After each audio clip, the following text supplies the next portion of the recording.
নমস্কার, আমি Krittika, Bengal voice news তরফ থেকে। আজকে আমরা এসেছি ঠাকুরপুকুর স্টেট ব্যাংক পার্কে। চলুন আজকে আমরা এসে দেখবো ভিতরে কিরকম প্যান্ডেলের থিম। আমরা কথা বলে দেখি পুজো মেম্বার কমিটির সাথে। এমন জায়গায় চলে গেছে না, মানে একটা পুজো শেষ হলেই সামনের বছর পুজোর জন্য সবকিছু ঠিক হয়ে যায়।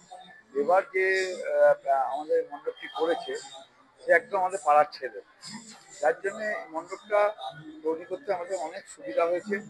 সে প্রথমে একটা মডেল দেখায় এবং ওইখানে আপনি দেখলেন যে একটা আমাদের পশ্চিমবঙ্গের একটা অজানা গ্রাম মোগলবাড়ি, তার মধ্যে যে বৌদ্ধ বিহারটা পাওয়া গেছে সেটাই আমরা পর্যটন শিল্পের জন্য মানুষকে জাগ্রত করার জন্য দুর্গাপুজোর হচ্ছে একটা কমন প্ল্যাটফর্ম। সেই প্ল্যাটফর্মে মানুষকে জানাচ্ছি যে আপনারা আসুন, পশ্চিমবঙ্গে আর একটা পর্যটন কেন্দ্র হবেই, এটা আমরা গ্যারান্টি দিচ্ছি। To visit for all the viewers of Bengal Voice News and Daily Icon.